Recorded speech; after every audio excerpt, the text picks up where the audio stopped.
The Doctor Who Alhambra Podcast. Real Doctor Who fans with real Doctor Who opinions. Hello and welcome to the Doctor Who Alhambra Podcast, episode 292 of the podcast. I am Brett, and joining me in just one moment, my co-host in crime, the dynamic duo of Liam and Legion. However, before we go into the podcast at hand for episode 292, which is the Big Finish reviews for the month of July 2023, a little housekeeping note just to keep you abreast of what is going on. Generally, I like to, during the summer months, I like to bank a couple of extra episodes so that I can, drop them so that as life gets insane for me during the school year, I can, have an easy time to edit podcasting on a bi-weekly basis. I don't have those banked, so just know that we have not been converted into Cybermen, deleted by Daleks. Ooh, I like that, deleted by Daleks, even though that's what the Cybermen says. Anyway, that's besides the point. Deleted by Doom on her day. No, nobody wants that.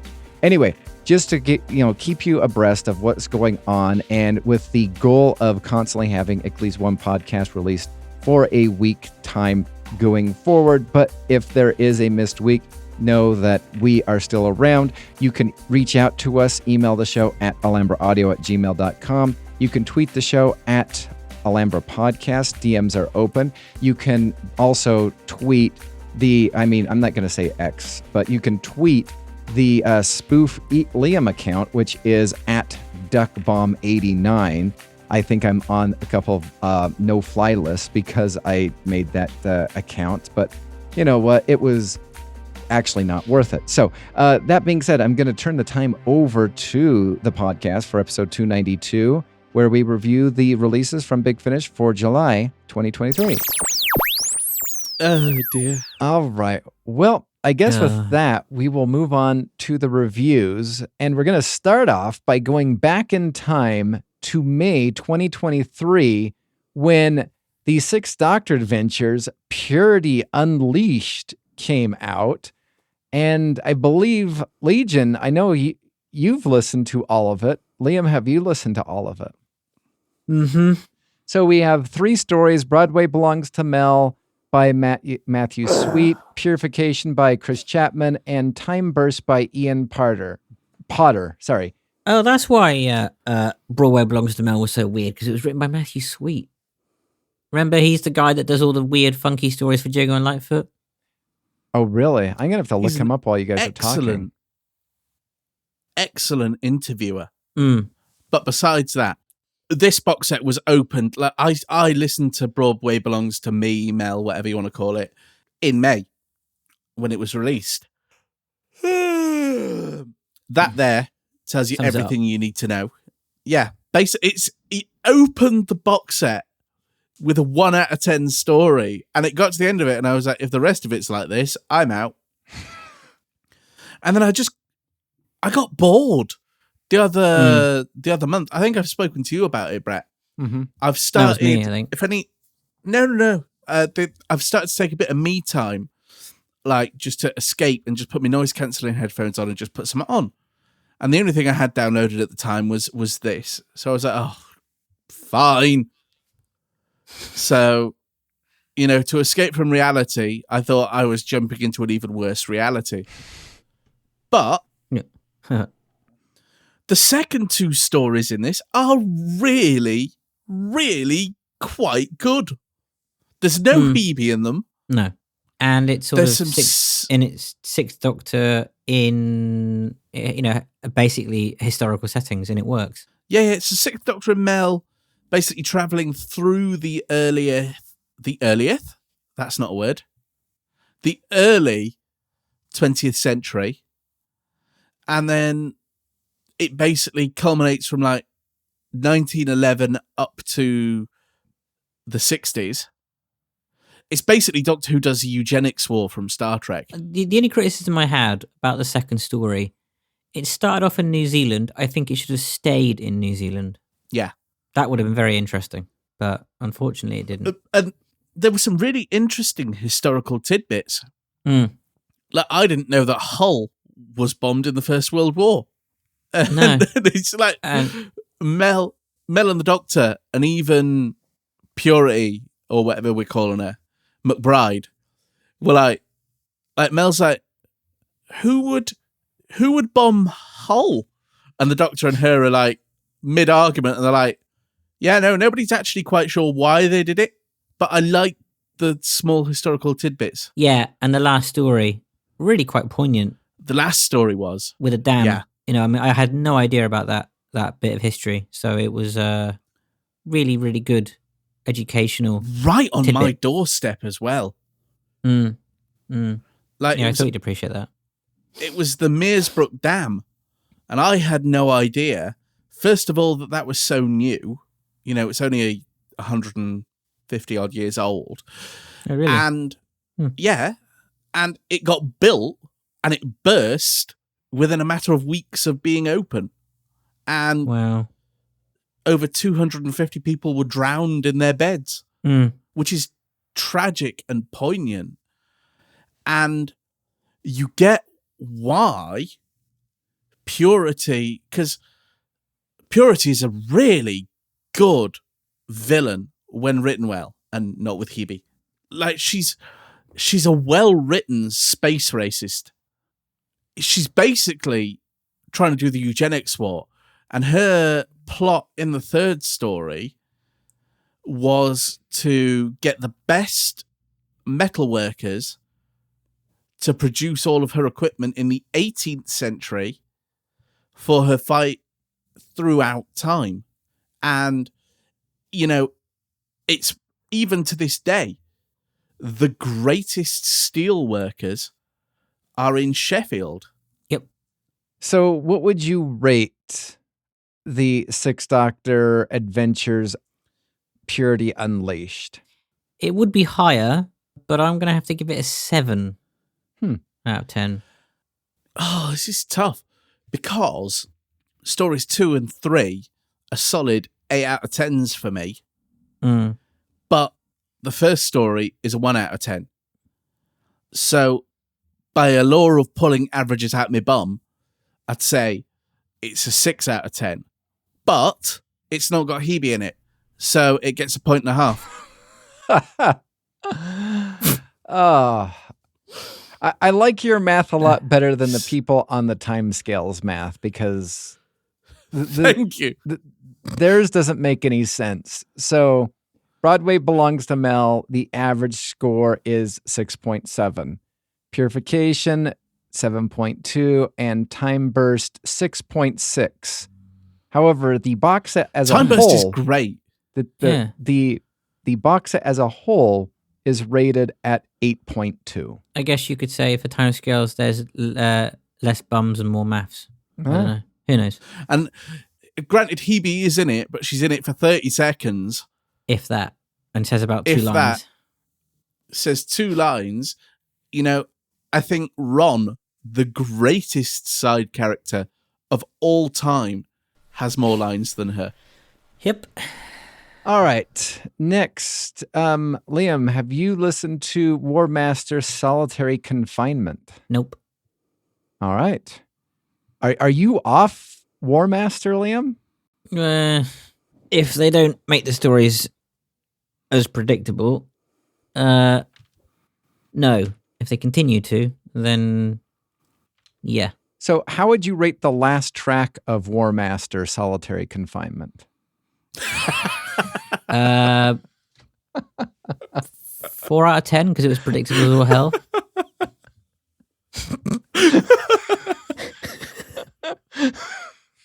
I mean, I can give you the spoiler if you want for the whole box set because you don't need to listen to it. Yeah, go on then. Basically, the War Master is in prison, but he finds out that he's a clone, and of course, the clone has been manipulated by the War Master to do his bidding and whatever, and then gets killed by the War Master in the end. Oh. And then he wanders off. Yeah, that would be very predictable. Pretty predictable. Yeah. Mm-hmm. Yeah. All right. Have any of you listened to... So now we're in July 2023, and the first thing on the docket is the audio novel Prisoners of London. Have either of you done that? Not yet, no. Started listening to it for the first minute, stopped, and haven't gone back to it. Which is a shame because I like Matthew Waterhouse as a writer, but it just don't know, just didn't pull me in as much as Watchers did. So I'm going to move on to the next one, which I think Liam has listened to, and that is Unit Nemesis 4. Have you listened to that? Mm-hmm. All right. Yeah. Before you talk about that, I have something from the Big Finish audio group that I think all of us could talk about.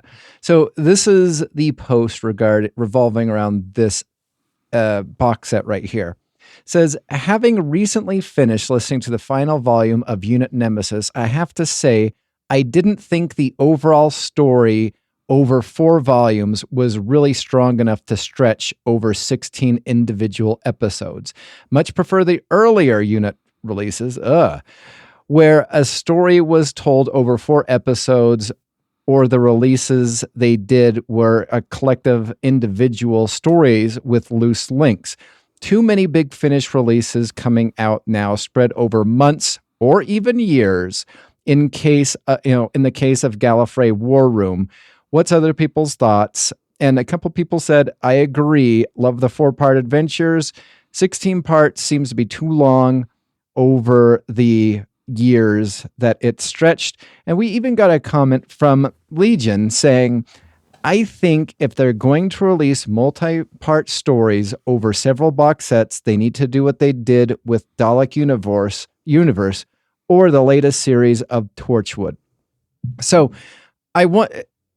Yes. As you reflect totally back to Unit Nemesis 4, like, were you at like a loss of remembering what happened in the previous Unit box set because of the length in which it's been sometimes I had to sort of kind of try and find a way of reminding myself what was going on. Yeah, it's if you're going to do these, as Legion said, if you're going to do these four-parter big box sets, don't release it over like 3 years, because it doesn't work. A box set a year is too long. You know, it's like saying, oh yeah, we've got a whole season of Star Trek, but we're going to release 5 episodes. We're going to release, 3 episodes and then 4 episodes. Over 3 years, and that's season 1. Like over like a 10 episode run. Mm-hmm. It just would. You just wouldn't get the interest. That's a really good. Yeah. You've been reading the release schedule of The Walking Dead then. So Legion, that's why I've waited to marathon the whole lot now that it's out. So I say it the whole lot, season 10 onwards. Release wise, so I very much stand with what I said on that thing. I think if they're going to release multi-part stories that span, 6, 8, 10, 12, whatever, don't release it over 4 years. If it's meant to be one major story, you may have one dud release in that. And if you're expecting people to remember that over 4 years, you ain't got a cat in hell's chest. Look at Time War. Mm-hmm. Look at War Room. That's released over 4 years. And then on the same side of things, from the same company, we've got Torchwood Series 7 that was released, boom, boom, boom. 3 months. May, June, July.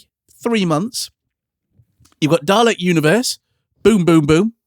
Granted, it was over 5 months, but a lot quicker than a bloody year, wasn't it? Yeah. Mm. Yeah. You've got the best release structure at the moment, which, whether you like the series or not, I think the release structure is gold. If they did a multi-episode arc in it, it would be outstanding. It's the 9th Doctor. What, twice a year? No. Oh. 4. Oh, they're doing 4 9th Doctors a year? Wow. Yeah. Mm-hmm. Yeah. You got to think of it, because they're doing March, May, October. No, I'm talking rubbish. They're doing January, April, August, November. And yeah, I've said it before, and I'll say it again. Sort it out with the marketing, guys. Yes. The Torchwood stuff sort is it out. a farce. Sort it out. But no, I think if you've got all this product that you can release, like, for example, the second Doctor box set, that's leading somewhere. Yeah. But we're going to have to one wait. release a year. But yeah, now we have to wait until next year to find out what's going on. And the thing is, it's more than a year in some places. Because, I mean, let's face it, I struggle to remember what happened with the Dalek, with the Dalek story or the Dalek stuff in the first box set. And that came out in May last year. And I'm like, what happened again in that story? Like, I know it happened, and I listened to it, but I can't remember exactly what happened with the Dalek stuff. That's what 14 months will do to you. Yeah, and I'm getting. It's like I'm not getting any younger. I'm really thankful that the 11th Doctor releases, they did November, then they did January, and I think that worked. November and February, which I think is granted, it's a few months, but it's not as long as it could be. Yeah. No. And now we've got to wait a ridiculous amount of time for part 3 and 4. Yeah. Stupid. When is that coming out, by the way? Do we know? No. I was kind of surprised that we haven't heard anything on for parts 3 and 4 yet. But then, what am I saying? We've got a release coming out this month that we haven't heard anything from. So, Yep. That would be asking too much, wouldn't it, really? I think the schedules are all over the place. And I think, they go, oh, yeah, we've cut it back to have less ranges. Well, no, you haven't. You've got more ranges now. Go back to the monthly release. Less is more. Stop releasing them as box sets. Release them, you could do a 6-part story each month or a 4-part story or whatever. But you know what? You could encompass into that a first Doctor, second Doctor, third Doctor, fourth Doctor, classic Doctors. Keep the classic Doctors as the monthly range. And I don't know. And just the have new the box Who sets. Doctors. Yeah, as box sets. Yeah. Almost like what they were doing. So are you talking about the Doctor Chronicles, the 11th Doctor one? Is that? Yeah. So the next one comes out in December of this year. Really? That's ages away. Yep. Say between box set 1 and 2, it was 4 months, and then February to December, 10 months. And then I bet part 4 isn't out until and then part 4 is going to be 2, isn't it? It's going to be like, it's going to have, is it 4 stories in it, or like it's going to be 2 parts or 2 box sets or something like a bonus box set, wasn't it? Box set 4 has got a bonus episode in it, so it's going to be a 4-part box set rather than a 3. Yeah. But I think this series of Doctor Chronicles has so far been the strongest set that there's been. Well, I mean, I guess you could say that they're not. So the 11th Doctor, the Volume 6, comes out in February, but according to their release schedule, they are deeming the 10th Doctor Chronicles, which is the second one, as part of this, and that comes out in November. So God. You could possibly say that they're not. It's not as sparse as it possibly could be, but like you said, so if we go back to the actual 12th Doctor, so 12th Doctor Time Jack came out in November 2021. Then the Geronimo came out October 2022. Okay, that's not looking so good for them. Then, of course, we have All of Time and Space is February. And then, so then we have the 10th Doctor one, which comes out this November. And then we go back to the 11th Doctor, which is December, followed by the last, 11th Doctor, which is February of 2024. And then the thing is, right, once we hit February of 2024, what the hell are they going to do with the 11th Doctor range anyway? Now, Matt Smith is not. Yeah, if you hear the rumors of Matt Smith possibly being Mr. Fantastic, his and believe that to be true, he's just getting busier. So, yeah, and he's. I don't think he's. At the minute, he's not bothered about audio. No, and Capaldi won't do audio. No, Jacob Dugman's a young actor, and he's an up and coming actor, so you can't blame him for basically saying, I don't want to do this anymore. No, because not at the all. personal attacks he's had from so-say Doctor Who fans is outrageous. Really? I didn't know about that. Yeah. Why? What have they said, or what is it? Is it more the fact that they've just because he's giving it the role, or No, because he's not Matt Smith. oh wow. Well, duh. Here's the okay. Problem solved. Okay, Jacob Dedman, go get your name changed legally to Matt Smith. Boom, there you go. In it. There you go. But yeah, there are some reviewers that I see about, and all they have nothing nice to say. Like, okay, we slate things, but we also go, I enjoyed that. There are people that literally, I was reading a review the other day, and he was like, oh, this is almost as bad as the 14th Doctor David Tennant stories. And I commented going, well, you can't judge that because it's not been released. And he was like, I can judge whatever the hell I like. You were like, are you an idiot? Calm the fuck down, you mong. Yeah. I've had issues with this reviewer before. Yeah. Well, you know what? Wow. At Like least you commented on. you know what? You haven't seen anything until you've, seen some of the 23rd Doctor's releases. I mean, let's just say, when it comes to the 23rd Doctor, you're going to be wishing to have, Chris Chibnall back as the script editor. So that's all I'm saying. Innit? But yeah, if you ever want to be really pissed off, edit this out. Hey! He is such... I don't say this about people very often if I don't know them. But he is such a fucking tool. Where does he review? Is he on YouTube or something, or Facebook? Mainly. He's commented in the Big Finish audio group. I think he got booted out of there for being a douche. So back where we started, Unit Nemesis 4, Masters of Time. We have 4 stories, One Way or Another by John Dorney, Traitor's Gate by Sarah Grahala, The Destiny Labyrinth by Alison Winter, and Truth Nemesis by Andrew Smith. What are your thoughts on this final conclusion to Unit Nemesis? One Way or Another. Remind me of that story again. I'm gonna find you. Let's see. One Way or Another. Kate leads an attack on the Volprene prison camp, unaware that unit friends are being held there. As paths converge, Kate and Osgood have different perspectives on the attack and specific dangers to overcome. Don't really remember that story very well. Anyway, as a whole, it was a bit of a weird beast. Yeah, I think it would have been better if they'd released this closer together. Yes, it was good that the unit weren't entirely stupid. Like Osgood and Kate have I don't know.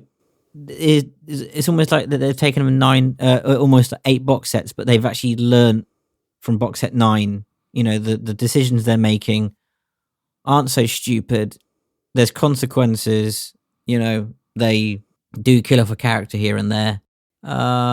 Here's a question. Had the Quarks not showed up in box set 2, would you have continued? And is the Quark being in there that kind of tricked you into listening to box set 2? Are you now hating on that Quark because you would have been free of this series for 2 other box sets?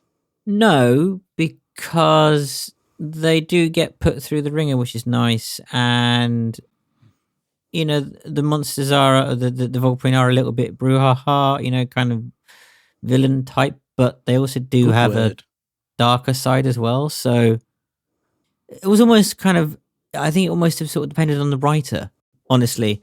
Sometimes they were quite, I think it was in the last story of box set 3, Kate's literally getting tortured by the Volprene leader. She's really being put through the ringer, which, was quite good to see. But yeah, I think it would have been better if the box set had been released closer together. I think it would have been more cohesive. I would have remembered it better.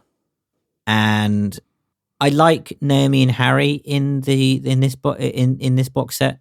I've come to really like their dynamic, especially being in the 7th Doctor adventures and also going to be in the 4th Doctor. But we definitely now know where this takes place for them.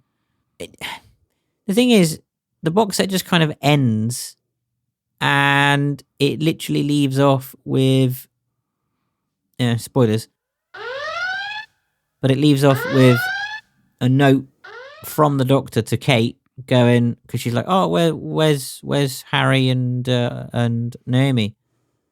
And Osgood comes in and goes, oh, there's a note for you, and basically the Doctor's like, oh, I've taken them to return them home. So for Naomi and Harry, it takes place after the Fourth Doctor, but before the Seventh Doctor stuff for them. So, but if then it wasn't for that, hang on, wait for it, just to add confusion. Takes place before Once in the Future. Yeah. Because this one we're getting old Harry, aren't we? Which one? What do you mean? The one with Colin Baker. Was that Harry? Yeah. We're getting old Harry, Oh, Jackie really? Tyler, and Lady Christina. Oh, God. Oh, what a fucking mess. But, like, if it wasn't for that one little post, almost like coda or post scene, the box set would be kind of just, again, like most box sets at the minute, it's all wrapped up in a little bow and neatly sorted out, and bang, that's it, done. So, without the coda, it's just very open-ended. So, was it worth it? Middle of the road, but definitely better than previous unit entries. So what would you rather? The struggle of the 4 parts over 4 years, or your lackluster unit, the new unit that, after the Fantastic Auton story, the whatever you'd like to describe the rest of those as, what would you prefer? Well, if I had to choose, I mean, it's like trying to choose between a douche and a turd sandwich, right? Just saying. So, but no, if I had to choose and you had to pin me down, I would probably say that I take the 4, over the 4 years. But wow, yeah, not ideal. But again, I think it's very writer dependent. Rating 5.5 out of 10. Ouch. All right. So now on to something that I'm pretty sure all 3 of us have listened to, and that is Doctor Who Once in Future, A Genius for War. This features Sylvester McCoy as the 7th Doctor. We do have, as I pull up we have the General in this. We have Veclan, Davros. We have the First Doctor's appearance, Third Doctor appearance, and Second Doctor appearance also. And I listened to this yesterday because I generally listen to things close to when we're doing the reviews so that I can remember them. And I absolutely love this story.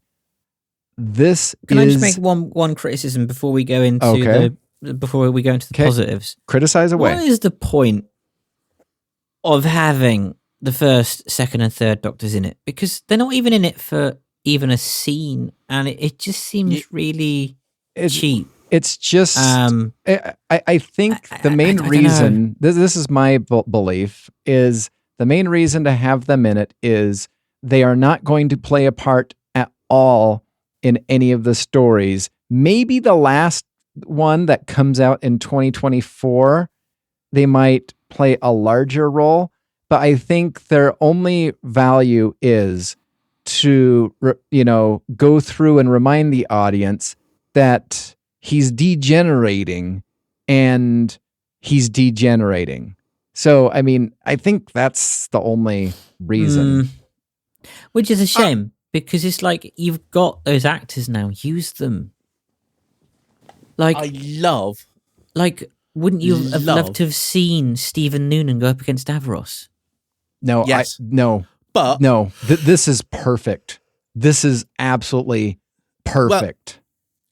Well, just before Brett basically hands over all of his money to Big Finish to pay for all versions of this, including the holographic one they project into his brain. Yes. Oh, please, yes. I love the fact you've mentioned the First Doctor and the Second Doctor and the Third Doctor and the release in September, the Martian invasion of Planetoid 50. 55. No, Or whatever it is. Yeah, that was 50. Oh, Yeah, it's all from it is 55. Benny! Sorry. Benny!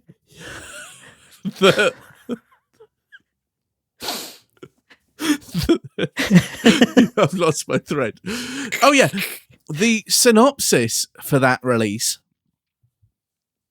basically says, the First Doctor goes to Victorian London after finding he may have a lead for the degeneration weapon when, thrust into a future incarnation. Oh, dear. I've not read that until just now. Oh. Ooh. That one's going to be a rough one. No? I think so. I don't... Did we lose Legion? No. Legion's here, but Legion's internet is playing silly buggers. Gotcha. I don't know. I think that's a rough one. And I will tell you, it's written by Jonathan Barnes, and I think one of the more recent, not so good stories from a kind of classic Big Finish writer was done by Jonathan Barnes, if memory serves me right. I could be wrong. Oh, he did one of the Silver and Ice stories. Which one did he do? Oh, he did the Rybros Inheritance. Never mind. I apologize for... maybe it was the Peladon. Yeah, he did do one of the stories in Peladon. Okay, now back to burying Jonathan Barnes again. Yes, boo. Okay. Yeah. Well, here's my thing. So I literally saw this synopsis and it was like, 10th Doctor. Okay, I can live with that. Victorian London. Yeah, okay, I can live with that. First Doctor. Yeah, I can get down with that. 10th and first. Let's see what that's like. Paternoster Gang and Missy. No. Yeah. You know what I think? I think that one is going to be the Sam Raimi's Spider-Man 3. The attack of too many characters. Yes. However, speaking of something that I think was actually perfect in all ways, is Once in Future, the Seventh Doctor Adventures, a Genius for War. I love... Who's tapping their mic? It's not me. Liam, what are you doing? Yeah, just looking at my XLR cable. I wasn't sure if it was fraying. It's fine. So okay. Go on. Sorry, Brett. I think this is my favorite story, and I'm going to go out on a limb. And this is only the third one in a 8-part series, but I'm going to go out on a limb saying that this will be the best story out of all of Once in Future. I'm already giving this has so much re-listen value, which is super important. This comes back to something that Liam has said in, I think, the second story, where it's just like, as all of it that we're going to be doing is Dr. G degenerates, run around, find something, do this, run around, find something, do this.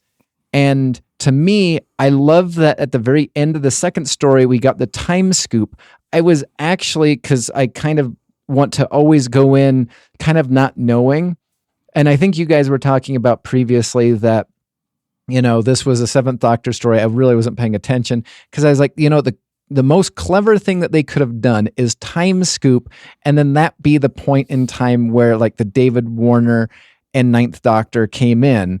I think that would have worked, but I love the fact that they the Time Lords time scooped him out, and even though he's dealing with this degeneration thing, which is the massive problem, they're just we have a problem, and you're going to be fixing it. And also, Davros has asked for you by name specifically. And it was like, oh, so we are taking a spanner to all of what was kind of installed, or at least believed that was going to happen with this whole once and future thing, which is constantly, buggering around. And again, one of my biggest complaints about the second story is it didn't seem to connect from the first story to the second story.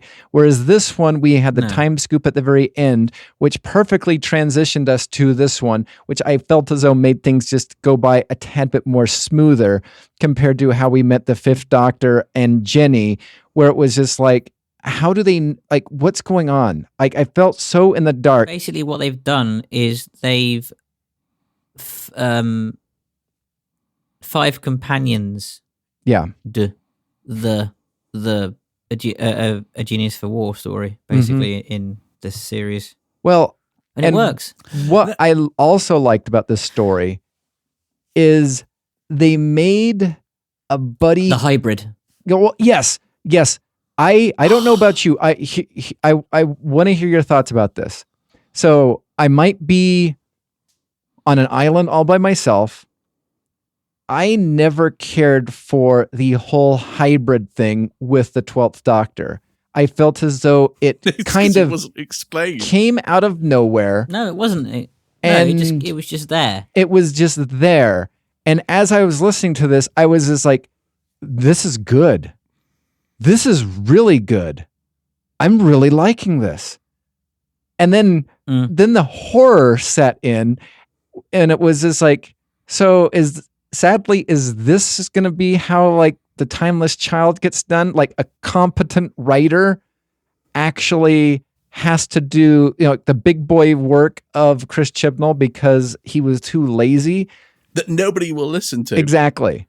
Comparably compared to the rest of the audience. Yeah. Well, actually, I take that back. Here's how here's how people are going to listen to the Chris Chibnall's Timeless Children. So fast forward 10 years from now, the 70th anniversary of Doctor Who. Big Finish does a celebration, and that's when the whole Timeless Child thing gets fixed. That's, then oh God, 70th anniversary. Oh God, don't.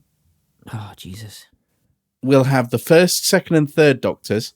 Maybe not even the second Doctor, because Michael Troughton's in his late 60s. Yeah. He is, yeah. 8th Doctor, 9th Doctor, 10th Doctor. Maybe 11th. Maybe 12th. Maybe 13th. Oh, God. 10 years' time, we could have some dead Doctors on our hands. Yeah. More dead Doctors. But the thing is I really like this story, and I really like what they're doing with the hybrid storyline. But the thing is that's now never going to be brought up again because it's been done. Yeah, and it can't be done again, which is a shame because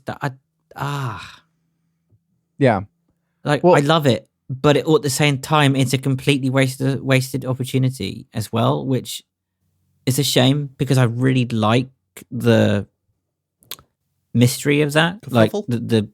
No, not the kerfuffle, but the what's the word I'm looking for? The revelation of that plot thread of what the hybrid is. And can I just ask Liam? If anybody knows me, they know where I'm going with this. Well, we know you. Is it a revelation of the Daleks? That popped through my mind just wait 1 second. I have something. Just wait 1 second. Go sit in the corner. But, and like I said, it is a really good revelation, but of the Daleks. The problem is now that we've had that revelation, we're never going to be able to do that storyline again. Shut up, Legion. We're never going to be able to do that storyline again. Dick. So, I don't know. I'm in two minds. It's fantastic, and it's definitely, and I agree with you, it is definitely the best story of the whole so far. Yeah. And it is definitely, I think for me, a 10 out of 10. But I'm in two minds about the plot of the hybrid because of that reason. I don't know what you guys think, but that's just my thoughts. So I love it, but I hate it, but I can't help but love it, if you know what I mean. Oh. So no, I 100% love this. Let's go to Of the Daleks guy and get his thoughts. I was literally right. Dick of the Daleks. Deconstructing. Go for it. Deconstructing all of Liam's sentences just when he slated me for saying a revelation of the Daleks and thinking what Doctor Who stories I could get out of it. And the only ones I could get were Mind of Evil, Mind Robber, and Mind of the Hodiak. What about Mind Warp? That's not even a Dalek story. Oh, Mind Warp. Good shout. Yeah, I forgot about that one. So I love how we're all subjective because I really enjoyed the second story. I wish I could say that I really didn't enjoy A Genius for War because it would make for some interesting banter. Mm-hmm. But it was proper good. You know, you had Davros in the TARDIS. You had the Seventh Doctor in the Time War. Yes. You had the General who almost snuffed it and then was like, oh no, we can't kill you because you are our strategic use. Mm-hmm. And then you have the General being a bit of a badass, you know, reason for him being called the General. You had the hybrid. You had Thals, who... No, you didn't. You had Khaled. Mm-hmm. Yeah. I love the fact that basically that they had an entire moon that was just basically a Dalek casing. Well, yes. Not only that, but I love the fact that... It's so cheesy. These Khaleds are playing out a war. It's... You know, the jailers, they're the jailers, but they don't know that they're the jailers. They're playing it out, and the Daleks think that they have Davros one-upped, and he was just like... And that was the other thing that I really loved about it. Every single time something came up, Davros is just like, nope, thought of that. Nope, thought of that too. Yep. Nope, thought about that too. It's just like, oh. You know, how do you make them believe they're in a war? Well, what I do periodically is destroy something and then rebuild it. And then, to me, here's what I really liked, is not only was it the Time War, not only was it, and you're right, the Seventh Doctor in the Time War, this needs to happen. We need a Seventh Doctor in the Time War box set. This was so great because super manipulative. He's sitting there just watching everything. He knows Davros cannot be trusted. He knows, and he like willingly, oh yeah, here's my Time Lord factor. Yeah, go ahead. And it's like, wait, why are you doing this? Like, I was so into the story, I forgot what was going on regarding the whole degeneration thing, which I found fantastic. And then, to me personally, again, what I really got a kick out of is it turned into a buddy cop movie where one of them was the Seventh Doctor and the other one was Davros. I just... Yeah. I just love it at the end where he's like, oh, you got my Time Lord. Oh, no, whoops! I've dropped it into the core. Yeah, and like all the other Time Lords are like, well, that's really bad. You know, they're now going to have the ability of regeneration. He was like, yeah, but I'm suffering from a degeneration condition. We need to move, and we need to move fast. Yeah. And they're like there, and the Daleks are like, we are going to attack. Davros is escaping. Boom. Oh, it's okay. Yeah. Well, not only that, but then, you know, you have the Seventh Doctor escaping, you know, not being able to make it to the TARDIS. So gets in a dead Dalek, you know, shell and and is waiting to be picked up by the General. I mean, that was just, oh my word. Yeah. Liam stole my rating also, or we are in one mind. This is a 10 out of 10, and I don't give 10 out of 10s often, but this deserves it so much. I want to say instant classic, in my opinion. It certainly is a modern classic. I don't know if I'd say 10 out of 10, but I tell you what I will give it. Somebody's stomach sounds like they're really hungry. Me. Sorry. Oh, Okay, that is a please, really sir, would you angry please stomach. reveal... 9.5. Wait. I stepped on it. Would you please reveal You to did. yourself? Would you give us your revelation of what your... My revelation.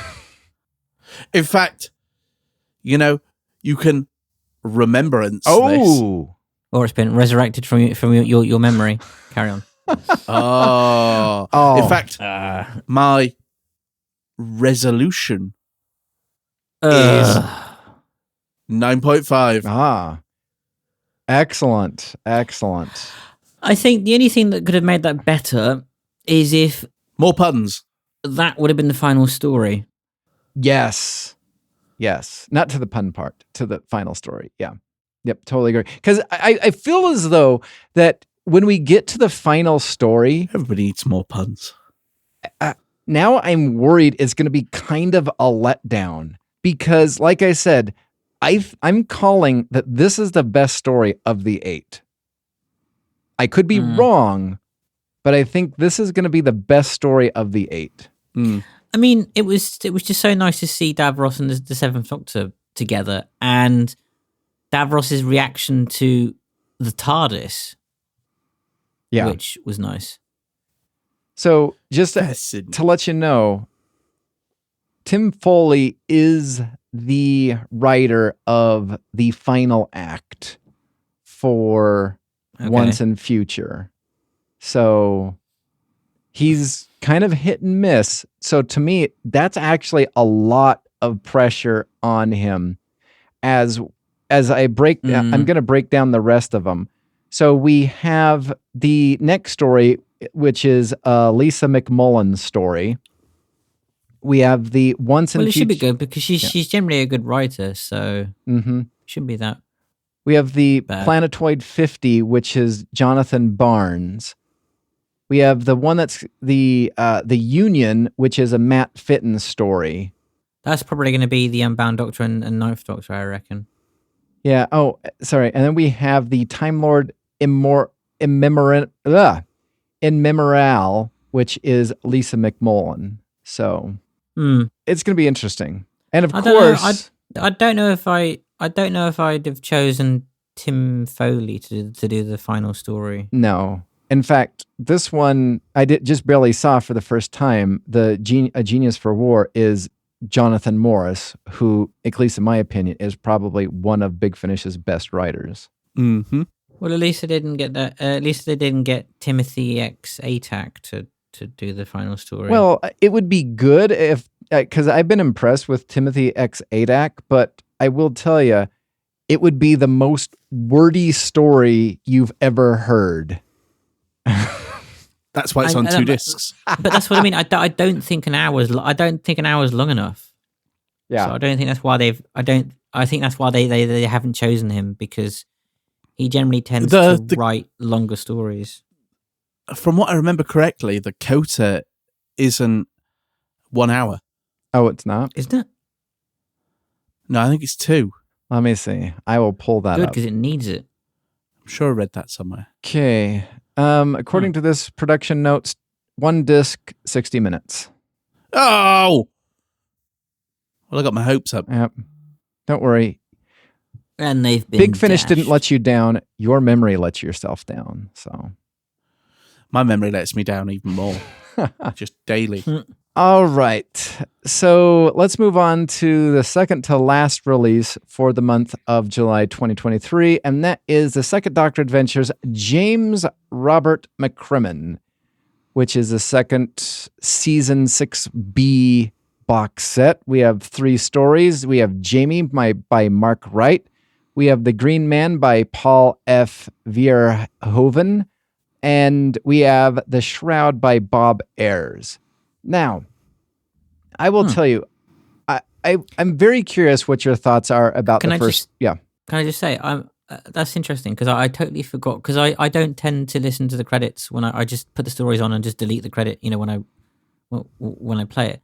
So I didn't realize the first story was written by Mark Wright, but Yeah, that's interesting because it was the weakest out of all three.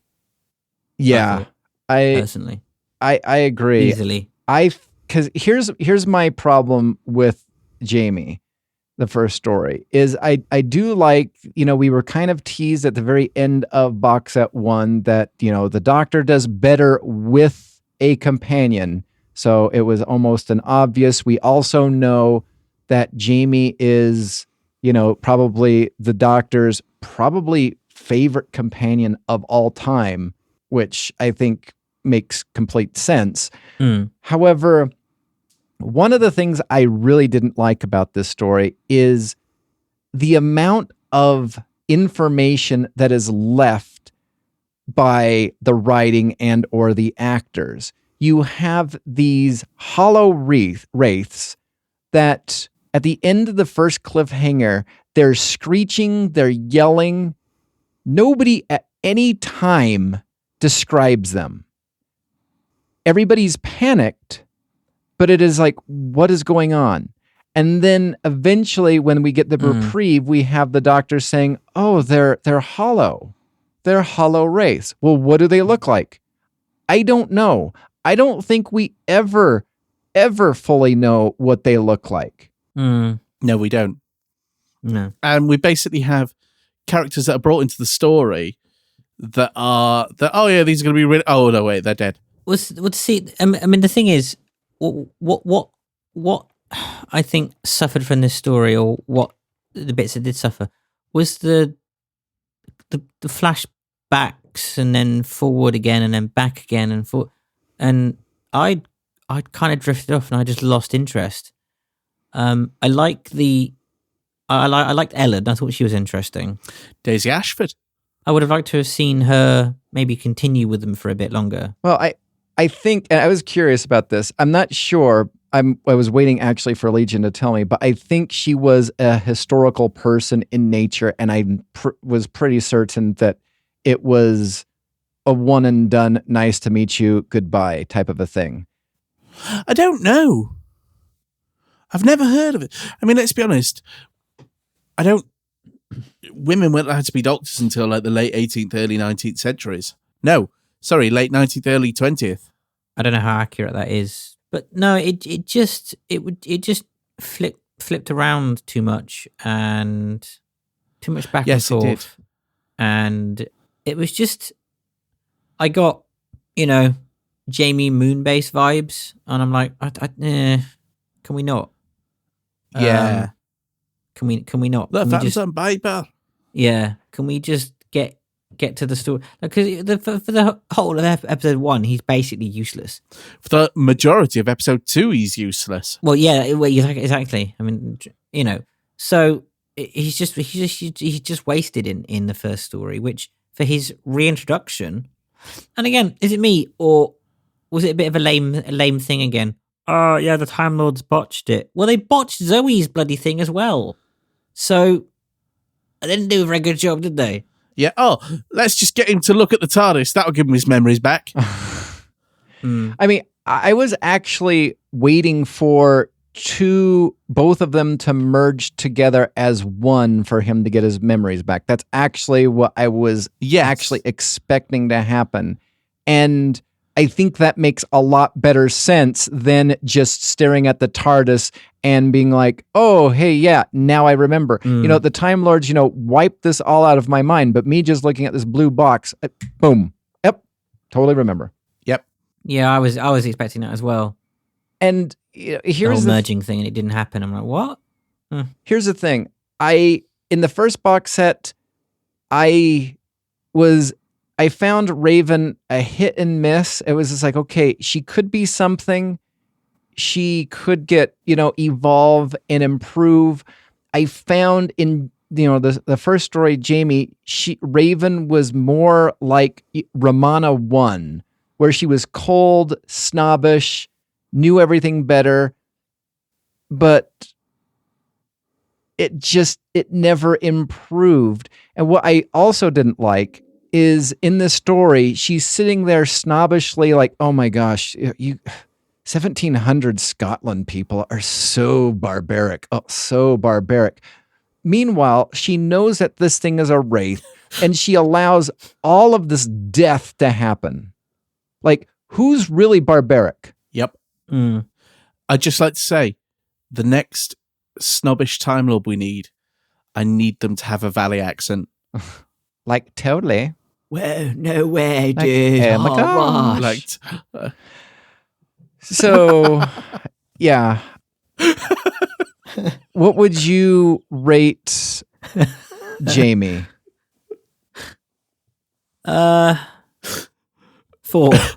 Wow. I thought I was gonna be low. I'd have to say a 4.5. Wow. I thought I was being mean by rating it a 5. Wow. Okay. All right. So the next story, The Green Man, and I was listening to this, and within the first 10 minutes, I immediately stopped, went to my notes tab on my iPhone, and just said, Doctor Who does Rear Window. I was actually hoping to be wrong. And no, I was Rear Window? Yes, it's an Alfred Hitchcock. Yeah, it's a film. Uh-huh. It's probably one of the best Alfred Hitchcock stories. And then, and here's my thing, because it was okay, but at the same time, not really.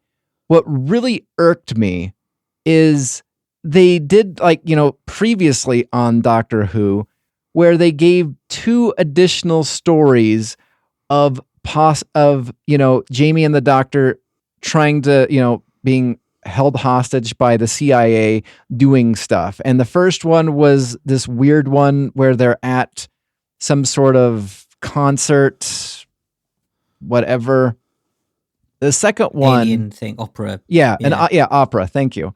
The next one was an interdimensional space train to defuse a time bomb.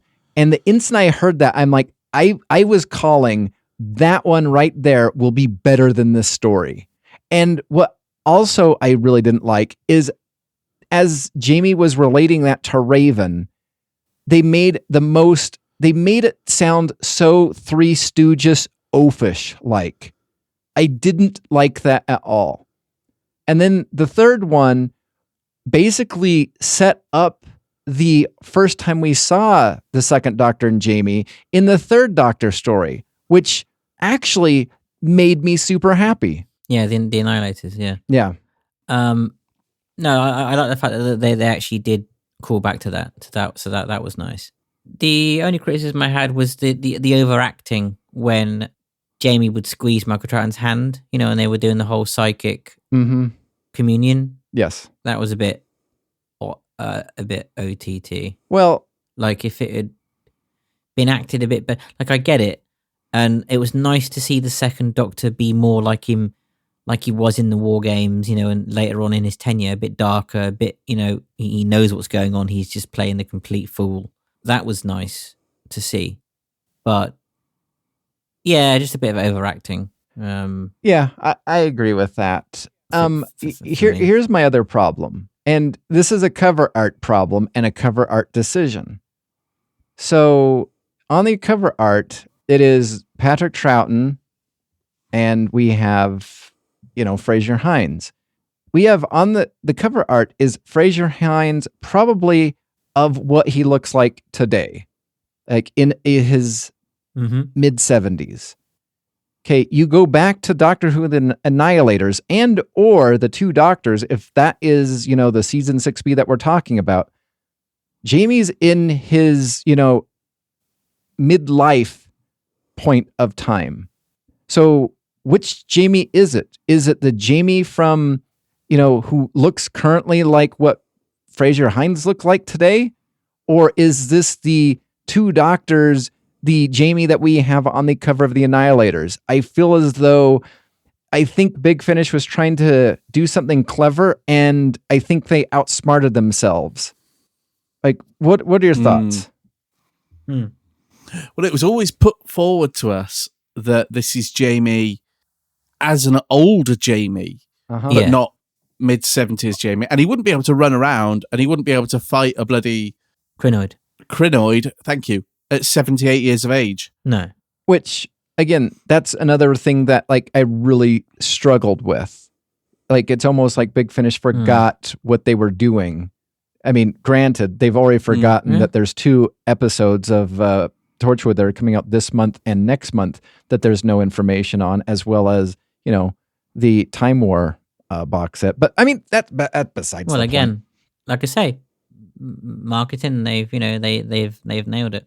So well, and here's a funny thing. I didn't bring this up previously, but at one point in time, I took a screenshot of it a couple months ago, and maybe I've deleted it since then, but they accidentally put the wrong cover art on one of their downloadable tracks.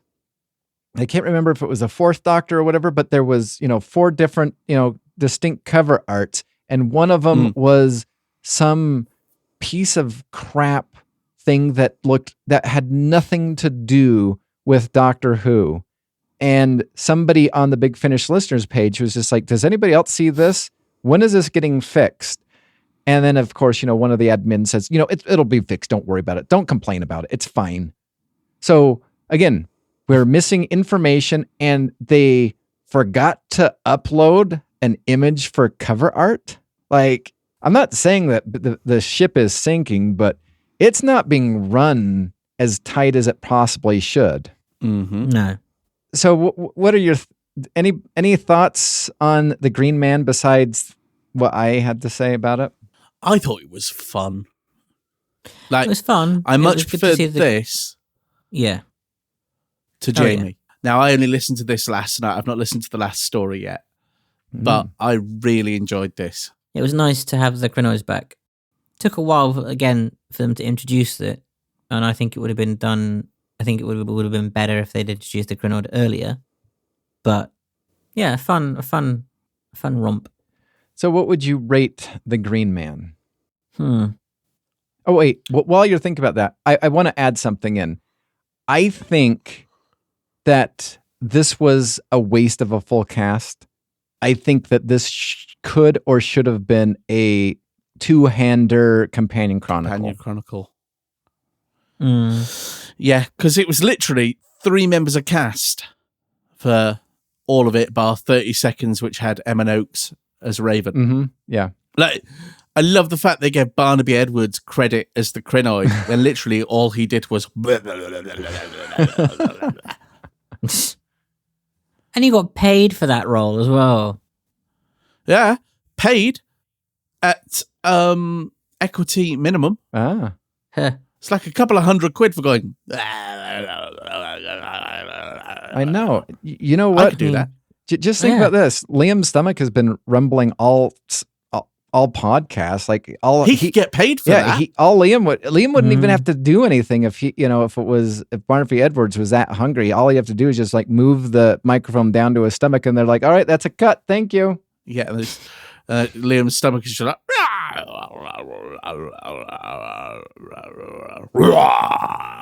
You're like, oh my god, that was a great monster. Do that again.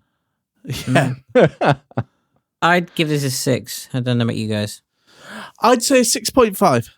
Wow. You guys liked it that much, and I was going to dump on it and give it a 6.5. All right. Well. He's gone, but he's not forgotten. All right. So the last story, The Shroud. And I will tell you, I think this right here, these two, the Once and Future for this month and The Shroud, have been the best Big Finish releases of the year. I love this. If I complain that the first one is, Big Finish or Doctor Who doing Rear Window, this is Doctor Who doing Daredevil. And oh my word, I thoroughly love this. Base Under Siege, where you basically have to have basically bat goggles. So you're not even seeing infrared. There's no light. Oh, This is amazing. I absolutely love this story. I knew, and I don't know about yourself, Liam, I knew that the squids were going to be one of those misunderstood monsters that actually weren't bad.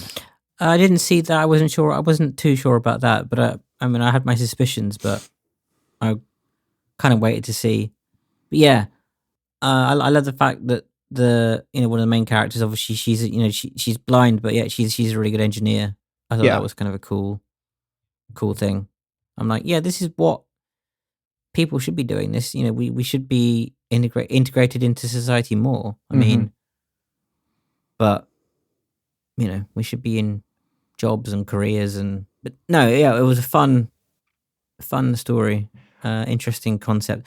Did you see the Jack thing coming? The shroud thing? Coming? Paul shroud thing coming? Oh man, I want to speak in vague terms because I think that was a fun reveal, so that Legion doesn't see it coming. But I love the reveal, and I love the clues that the Doctor had to spell out to everybody regarding this character. I absolutely loved it. I thought it was great. Yeah. And here's the thing that I really enjoyed. So Raven has been for a lack of a better words, the handlers. She is the CIA handler for Jamie and the Doctor, and they're tired of her. Well, and so she kind of gets her comeuppance. But here's the interesting thing. She's the devil that they know. Now they're trading her possibly for the devil that they don't know. And that fascinates me. Yeah, and the sad thing is we know how it's going to... we kind of know how it's going to end, because we know that he's going to have to regenerate at some point and basically be exiled. Well, he already has been. Yeah, because he's already currently the third Doctor. However, just one second, before you go on, this is something that I failed to bring up. I believe, which one was it? Was it the Green Man, or was it this one? Anyway, one of these, Raven teases the idea of the Joe Martin Doctor, and I was like, does she? Yes, it's the Green Man. Yeah, she teases. I don't remember that. I missed that. What did she say? Oh my God! Yes. So one of the lines is they're in the TARDIS at the end, and the Doctor has sent Jamie off, and Raven goes to the Doctor. Oh, but Doctor, don't you realise I can pull any of your incarnations out of time, and I can make them do what I want. I can make them suffer. I can make them forget. I can make them remember. I can bring them from your past. I can bring them from your future. And I can make them do whatever I want. Yeah. And with that right there, I was like, I can now, with that line right there, if Big Finish has solved the Joe Martin Doctor, the Ruth Doctor, in that line right there, I'm fine with this whole thing, because they've made something that, sadly, the lazy showrunner of the show couldn't figure out. He threw something in that he probably shouldn't have, just so that he can pat himself on the back. And with that line right there, he basically made something that is hard to understand, if not difficult to pinpoint, even though, there's massive fan theories. He made it make sense, and he did it in a way to what, the prisoner of the Jadoon actually is and why they're there. And I massively applaud that right there. Mm-hmm. So basically, what you're saying is the fugitive Doctor is there because Raven basically put her there, and it was all like the CIA's fault, basically. Uh-huh. And the committee is basically the CIA. and Not the committee. the division or division. Mm-hmm. I mean, that's the thing. Division could even be an implanted memory for the CIA anyway. Like, so it could be a complete ruse. Division just could be the CIA. Yeah, which I'd be fine with also. Yeah, there's nothing to say that the Division isn't the CIA. It's just a cover. And let's face it, I could see early Narvin doing that. Yeah. Well, especially because a double cover, a cover for a cover. Well, no, because at this point it's not Narvin. It's an even more sneaky bastard. Yeah, I know than Narvin. Can anybody remember his name? No. Oh, it's not the War Chief, because the War Chief isn't a Time Lord, is he? Yes, he is. No, I'm thinking, who's in charge of the CIA at this point in time? I don't know. I don't know much about the CIA. The second Doctor, you mean, era? Coordinator Van Cell. Is that true? Is that from early Gallifrey? 8th Doctor. That's from before early Gallifrey. Okay. That's from the Sirens of Time. Sirens of Time, Apocalypse Element, and Neverland. Okay. What would you rate, Liam, the Shroud? I'd give this a 7.5. Wow. I give this a 9. I love it that much. I think there's so much re-listen value. I think if we... And you were so kind of... I almost didn't listen to it. I this release, almost did not listen to it because Jamie was such a disappointment. The Green Man was just like, and I looked this up, Paul F. Verhoeven, like this is his first Big Finish. I take that back. He did a Short Trips, and this is his first full cast. Bob Ayres. Yeah. And it really annoyed me that this is his first, and I'm nothing but consistent. You know what? I feel as though if you need to cut your teeth on something rather than just being thrown in, and if I don't know if this guy has massive previous writing experience, but to me, it's just like, oh, you just do Doctor Who takes on Rear Window. I'm like, oh, okay, so let's just, let me be a writer, Big Finish. I got a good idea. I have this idea of the Doctor landing on a certain place and in a motel-ish area, and he checks in, and the motel's owner's mother constantly starts murdering people all around him. And then, plot twist, it's actually him the entire time. I will come up with the Doctor Who does Psycho. Like, I'm not impressed with this guy who has done his first full Big Finish cast, and he basically rips off a classic Alfred Hitchcock story. I don't like that at all. I don't know what he's done previously besides the one short trip. He could be a really good writer, but I don't like the first full story being a ripoff or a take of a classic story. I mean, Doctor Who is obviously almost 60 years old, so there's going to be some kind of but and I'm going to say, just judging from what you've said, it sounds like you've never watched Rear Window. I was able to peg this within the first 7 to 10 minutes of this story. Like, that's just how... no, I haven't watched Rear Window. That's just how... I don't know. What did you think, Legion? Oh, yeah, you've listened to this one. What did you think? Like, did you pick up on it? He's gone. He'll be back in a sec. All right. So... for our last release, we are not going to be doing Torchwood Among Us Part 3. We are, however, going to be doing Torchwood Among Us Part 2 with 4 stories. We have Propaganda by Ash Darby. We have At Her Majesty's Pleasure by Tim Foley, Cuckoo by Tim Foley, and Pariahs by James Goss. So, as you two are the only ones that have listened to Torchwood Among Us Part 2, go. So this starts off very much in a pseudo-spy esque caveat. It's got kind of yeah. It's got Orr basically going on a deep cover as this scientist to find out what these messages from a city that appears to have been attacked, what the reason is. And frustratingly, they've basically gone, well, we need a character that we can just kill off time and time again, and we can't use John Barrowman because we've shafted him, and not in a good way that he'd enjoy. Let's use Orr. And it's basically Orr trying to get to this destroyed city, all while dealing with evil Russians.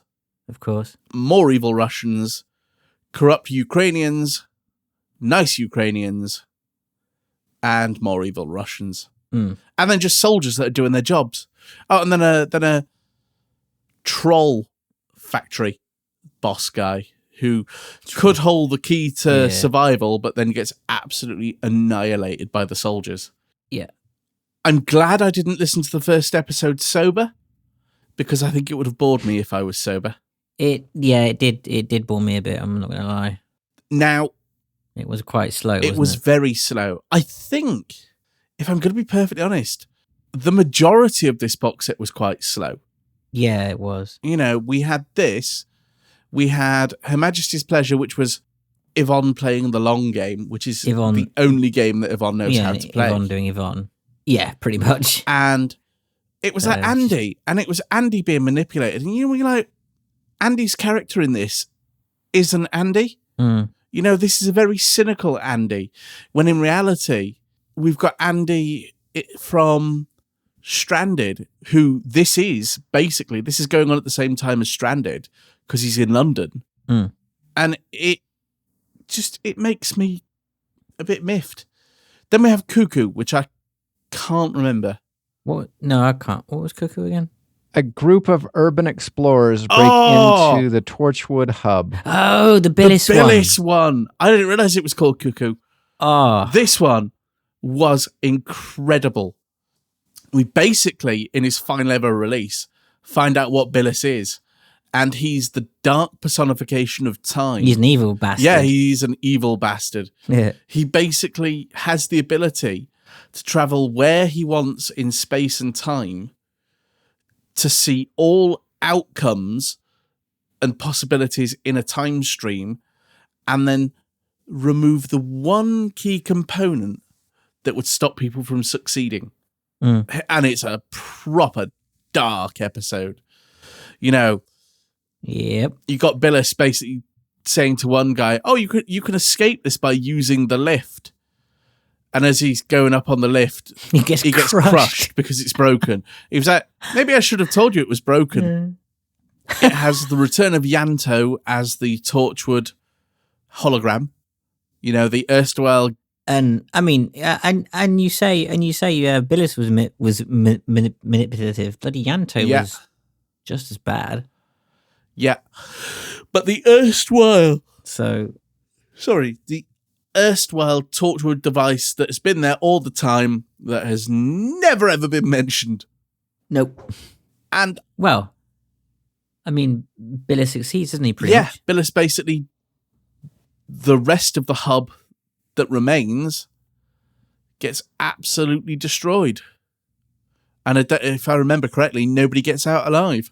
Nope. Because Billis basically sets a bomb off, and he's just like, "Toodle pip," and everybody dies. Yeah, but he tells a guy to basically, you know, cover the artifact or whatever, and he thinks it's some super duper like chameleon cloak thing that will protect him, and it's a tablecloth. Yeah. And then we've got the last episode, which, best thing to say about this episode is you've got Colchester being an absolutely badass and killing somebody by using a train toilet. I will never ever look at train toilets in the same way ever again. Right. No. Grim. And just the one-liners he comes out with. Yeah, don't go in there for a minute. It's a bit messy. Yeah. Yeah. Jesus. Basically, the guy gets his face ripped off by the toilet. Oh. Yeah, it's pretty. So yeah, but that's what I mean. I wonder who actually had to sit there and research and go, well, what happened if you actually put your head down the toilet and then flush it? Like, yeah, man. Now, naturally, I don't want to look at that guy's Google search history. Do you? No. Naturally, this Just saying. episode ends on a cliffhanger, and I know I'm rushing through a review here. There is a very big reason I am rushing through a review here. I have massive opinions on Among Us as a box set. I have massive opinions on Among Us as a series, which I'm hoping when I listen to box set 3 will basically prove my point. So why don't you give your reviews and then say what your thoughts are? First 2 stories were okay. I mean, rating, honestly, story 1 was really forgettable. I'd give it like a 4 out of 10. Story 2 was Story 2 was Her Majesty's Pleasure. I'd give that probably a 5.5. I mean, again, it's always good to hear Yvonne. I'll get on to what I think of Yvonne in the third box when we cover that. But so yeah, and I think for me, standout stories were probably Cuckoo and what do you call it? Pariahs. Whatever story for Pariahs. Just because you find out more about Colchester's backstory, you find out what Billis is, what his motives are.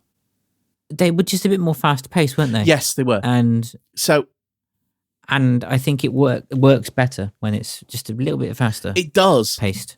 And what I like about Pariah is you don't know whose side Yvonne is on. Of course you don't. It's Yvonne. Although I love the fact they're set up as a temp agency in story 4. And you have Tyler with some absolutely amazing lines. And you have Eng's Tiern full of guns, which is just fun personified. But stories 1 and 2 for me, and again, I think I could stories 1 and 2 both. I give them a 4. Story 3 is easily an 8, and story 4 is a 7. Yeah, I'd agree there.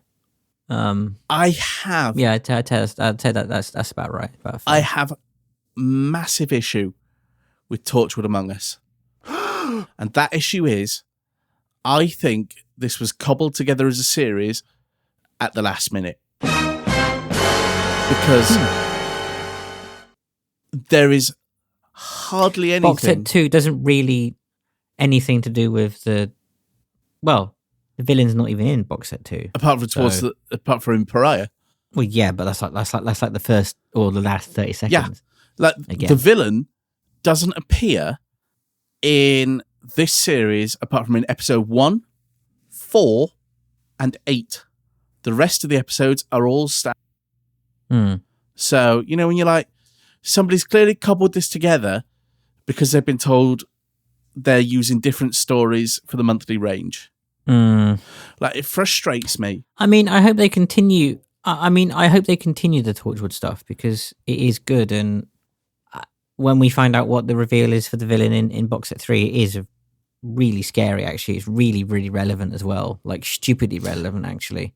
Oh, I don't. So Doctor Who / Torchwood does it again. I don't doubt that at all. Future thing, you know. I think we'll get more of this team. I like this Torchwood team, but do I think they deserve any more box sets? Only if the box sets are coherent and have a running thread all the way through. You know, the villain literally appears. Say that, but you can say that for 30 seconds out of the 2 box sets. You know, that's 10 seconds an episode. You can say, but you can say that with that though for a lot of recent Big Finish. Though. Yes, you could. Not just Torchwood. You could indeed. I think the release structure is greater for this Torchwood box set because you can remember what happened in the previous box set. But I don't think these stories warranted being clubbed together as a box set. and saying, oh, yeah, it's the ongoing series. And then you set up a threat in episode 1, forget about it until a very quick nod in episode 4, and then go, episode 8, that's where we're going to have the villain. The rest of it is going to all be filler. I really enjoy and also, the monthly range. and also, you don't see Colin again. He's not even in box set 3. Oh, what? No, he's not in I it. love Colin. Even the new guy who plays Colin. But no, he's not in it at all. So yeah, I can see why this is kind of a, this clearly was a monthly range really of stories that they've just decided to hash together as a box set. Yeah. So, and it's sad because the initial thing that I struggled with the first box set, which is I think the thing that noped you out, Brett, is there was nothing positive. It was all doom, gloom, and doom, gloom, gloom. Yep. And whereas so far, you guys talking about it has made me like, nope, I stand by noping out, and I have no intention of picking up a further Torchwood box set. I completely get that. The only 2 stories out of this that bring any sort of positivity is episode 3 and 4 from the second box set. Stories 1 and 2 is basically Big Finish commenting on the Ukraine war. As you were describing it, I'm like, oh, so we're no longer talking about viruses and stuff like that. We've now moved on to, Yep. The Ukraine war.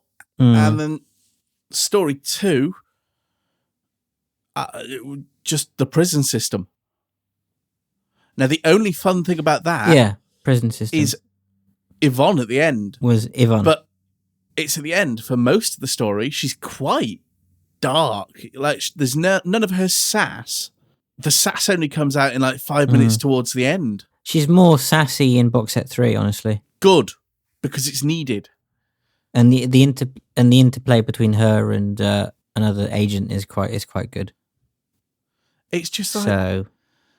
I found this whole series so far.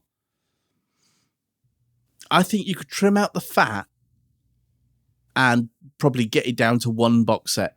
Yeah. And not even a 4-part box set. Yeah. A 3-part box set? Yeah. Oh, I don't know. There's a good story with the team and Yvonne and stuff, and they do the whole Mission Impossible thing, which is kind of cool. That's good. I'll hold judgment. That's quite when it comes to box set 3. Like I say, box set 3 held my attention way more than box set 2. Good. Way more. Because it explained about what was going on, and you saw the villain. The villain has basically the entire runtime of the first story in the third box set. Good. And it's from their point of view. So it's about time. But yeah, they're doing it again with the whole stupidly long. We're going to be too clever for our own good. Box sets and Ravenous. Yeah, because Ravenous could have been cut down. Yeah. Hell, Dark Eyes could have been cut down to the first box set. Yeah, one and done. Yeah. Big Finish. Stop doing a Stephen Moffat at this point. Well, I mean, just it all goes back to also, the War Master. Like, Legion told me on the previous podcast why he's noped out of that, and it sounds like you have noped out of it without committing that you've noped out of any future War Master box sets, and it's just because they're stringing along storylines that kind of build to nothing, but making multi-part box sets. Well, the first quote unquote storyline of the War Master doesn't need to be 11 box sets. 11. Yeah. 44 episodes when nothing has happened. Practically. Yeah. I mean, what would be more interesting if they would visit pre-War Master, like have him... Come on, bring McQueen back. Get McQueen. Yeah. That was peak Master. Yes, it was. They also need to use what's his face while he's still with us. I mean, I think it's sad that there's so many Eric Roberts. Yeah, no, well, him too, but Beavers. What's it? Who? Oh, Jeffrey Beavers. Yeah, I mean, they have so many. I mean, they have so many actors that are getting up there in years. They're not going to be a lot long. That yeah, come on, yeah. Where's Caroline Ford doing Susan? Yeah, we had a whole Susan's War thing, and we've just had one box set of that, and then oh wait, nothing. And I mean, I'm going to be interested to see which master they use for the Last Day box set, or box sets even.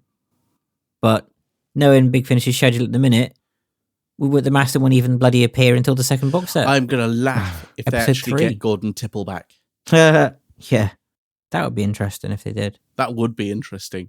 I mean, it could be a complete disaster, but it could be interesting. But I feel that the rudder needs a turning in the big old sailing ship that is Big Finish Productions. I mean, I procrastinate because we will buy, and we have bought, but yeah, the rudder needs a turning. The sails need I don't know, sailing terms.